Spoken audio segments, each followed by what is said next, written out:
Hi guys, it is Kate here for my October slash Victober slash Shakesalong wrap up for you. And I think we have a good lighting situation now. We basically just got really bright light bulbs for our kitchen. And so I think it's finally as light as I would like it to be for videos. So I'm very pleased about that.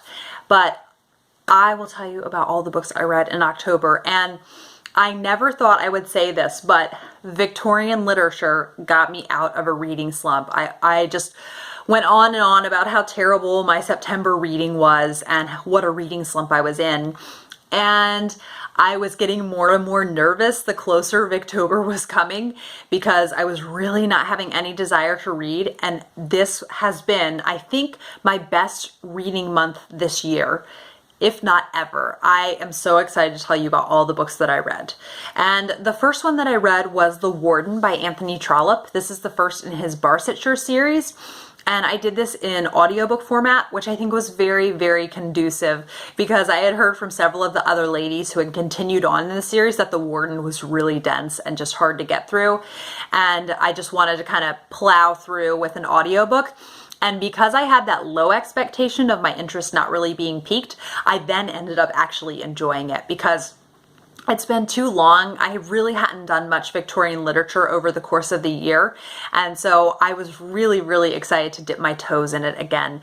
And I ended up enjoying this. It's a very simple plot about a parish town, and different clergy and staff members for the church are making more money than is written in the like proviso or whatever that they're supposed to make, and then someone says they're making too much and kind of presses that issue, and that's what the whole book is about. But what is special about it, like many Victorian books, is that yes, you see the church politics, but you also see how different characters act through the lens of this novel, and you get to see their personalities and how some of them are very complex. And so it has definitely spurred me on to read Barchester Towers, which I was really hoping to fit in at the end of the month, but you can only read so much in a month.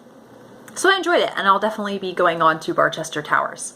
The next book that I read was a play, rather, and that was Macbeth for Crystal Marsh's Shakesalong, and I absolutely loved this. It was so wonderful. I don't know if you remember, but I had the audiobook that I had paired with it, and so I read the audiobook while I was listening, and if I couldn't understand anything, I would pause it and then look at the more modern translation, and it was just an excellent way to experience it. And then later on in that week, I watched the Michael Fassbender adaptation with Stephanie from That's What She Read and Lauren from Burnt Fiction. We had our own little movie night, and it was such a beautiful, beautiful adaptation. So intense, but the story of Macbeth is so intense. So I really enjoyed Macbeth, and it's really given me the Shakespeare bug, and I'm looking forward to trying out more of his work. I kept saying for years I wanted to read more of him and then just not doing it. So I'm really glad Shakesalong gave me an excuse to do that, and I will definitely be reading more from him. The next that I read was the third in the Flavia de Luce series, A Red Herring Without Mustard by Alan Bradley. And I have decided that these are consistent 3-star reads for me. I always enjoy them, but I'm never blown away. So Kate from the novel Nomad, she is just so lovely and always makes the buddy reads more fun than if I had been reading a Flavia de Luce by myself. And I'm definitely going to be reading the Christmas one, I Am Half Sick of Shadows, in December. But I don't know if I'll continue with the series after that. We'll see what the fourth one is like. So like I said, I don't dislike them, but they're consistent 3-star reads. And there are some mysteries out there that will be 4 or 5-star reads, so we'll just see if I want to. Then another non-Victorian book that I read was Rebecca by Daphne du Maurier, and this was such a fun buddy read because I think it was 9 other ladies that I read this with, and it was so wonderful to hear all of their takes on what they thought was happening, what they thought was going to happen. And Daphne du Maurier's writing is just pristine and so atmospheric and gothic and all the things that you've heard. I will say I actually didn't enjoy this more than My Cousin Rachel. simply because of the ending. And I'm not going to say anything about the ending because I don't want to ruin it for anyone, but it just didn't suit my personality as much. I definitely enjoyed this, but I think My Cousin Rachel is still my favorite Daphne du Maurier, but I have only read 2. So I'll definitely be getting to more Daphne du Maurier and report back what I think. The next one that I read, this was at the very end of the month, and that is The Woodlanders by Thomas Hardy. And my heart is still hurting after this book. I can't even.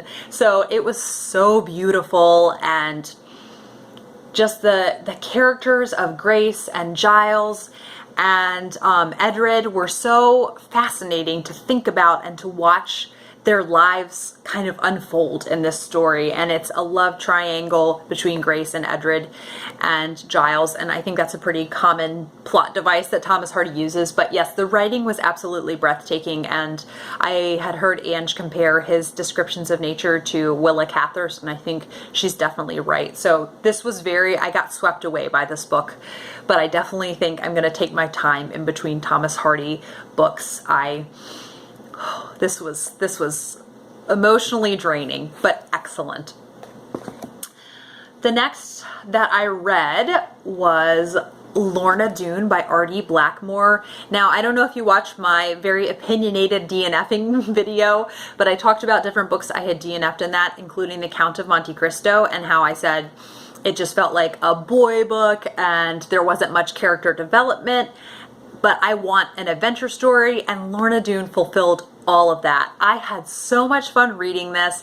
It has lots of adventure and plot twists and turns, but then at the same time it has tons of character development, and also it's Victorian. Like, I had just really truly forgotten how much I loved Victorian literature. I think part of it was that Middlemarch didn't really blow me away, and I read that at the beginning of the year, and then later on in the year I read Little Dorrit, and I was kind of like, yeah, it was good, kind of meh.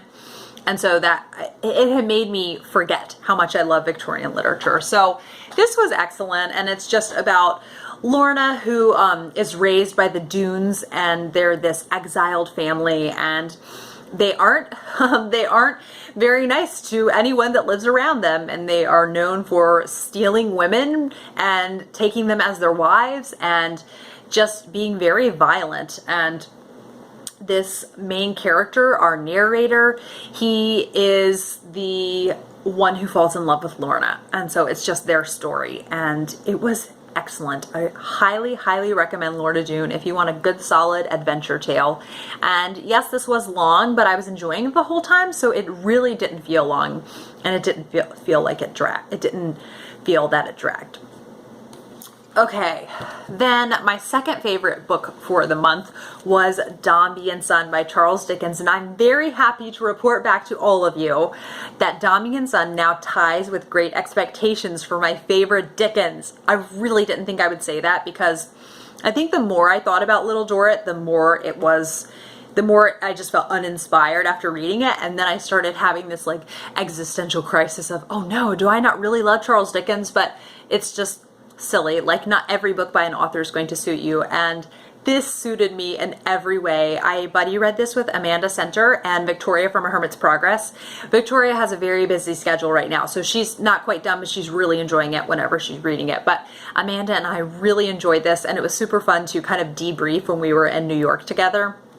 There were so many compelling characters in this, so many funny characters, and this one definitely has an ending that's tied up with a neat little bow, and I loved it because I love heartwarming, and so I was very okay with the ending. It probably wasn't realistic, but it's a book, so I don't care, and it was excellent. I highly recommend Dombey and Son. I'm so glad Katie from Books and Things just kept talking about how, you know, it's her second favorite Dickens, and yes, it was just excellent. And I thought it felt very different from all the other Dickens. For one, it begins with a birth, which I think there are a couple others like Oliver Twist and David Copperfield that begin with a birth, but not many of them do. And the relationship of the main characters to the father was very different than other Dickens, and there was a lot about sailors and ships, and so that made it stick out, and it just felt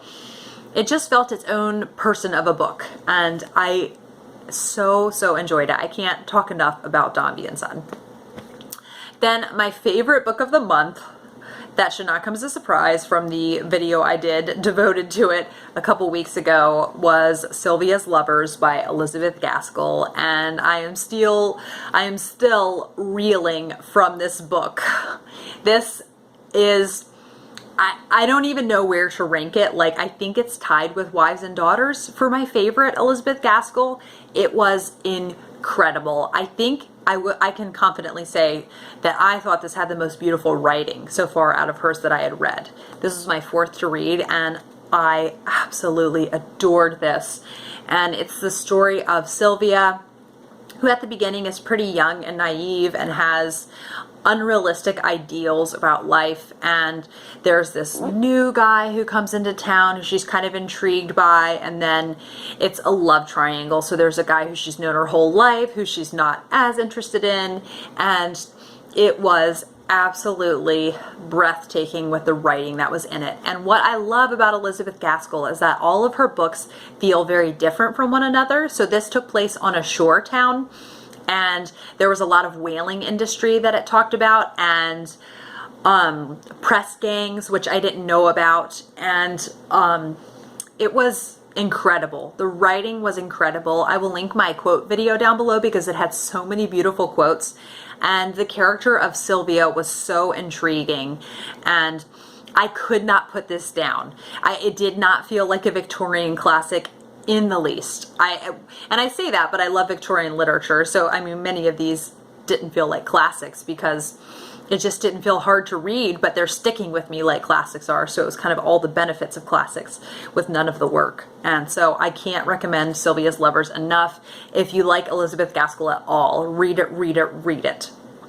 That was my October. That totally healed my reading slump, and I'm so thankful because I just had such a wonderful, wonderful reading month, and I really didn't think Victober was going to do it, but it did. So please, if you read any Victorian novels over the month of October, tell me down below. I'd love to hear about what you read, and I'm definitely going to be continuing trying out new Victorian authors, and I will see you guys for another video soon. Bye.